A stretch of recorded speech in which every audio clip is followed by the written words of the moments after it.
Number 1. Mia Thompson. This 42-year-old woman from New York has turned begging into a full-time business. Mia Thompson operates daily in the busy subways of Manhattan, often seen with a handmade sign that reads, "Homeless, hungry, please help." But what most people don't know is that Mia lives nothing like the image she portrays.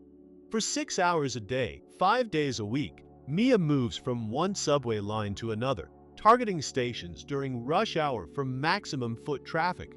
Her expressions, posture, and tone are all carefully crafted. She's perfected the act over a decade, and it pays well. According to local estimates and a few investigative reports, Mia pulls in nearly $700 per day. That totals to over $150,000 a year, almost 40 million Pakistani rupees annually. She's not only surviving, she's thriving. Mia owns a fully furnished apartment in Brooklyn, which she rents under a different name. She drives a 2020 Lexus, paid in full, and reportedly takes vacations twice a year, one of them usually to Europe.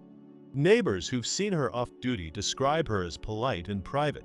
"You'd never guess what she does for a living," one of them said. What started as a necessity during hard times has now turned into a profession she's mastered, a career built on public generosity and a convincing performance. Number 2. Clara Evans. This 60-year-old woman from Chicago has been a familiar face downtown for years, sitting at the same corner near the Magnificent Mile, wrapped in a patched coat, with a small bowl in front of her and a soft smile that rarely fades. But Clara Evans isn't exactly who she appears to be. Before she took to the streets, Clara had worked as a librarian for over 30 years. After retiring early, she found herself yearning for connection, for purpose. One winter morning, she sat down with a small sign that read, "Anything helps. Thank you." It began as an experiment, but soon turned into a ritual. On average, Clara makes around $100 to $150 a day, which adds up to over $40,000 a year, roughly 11 million Pakistani rupees.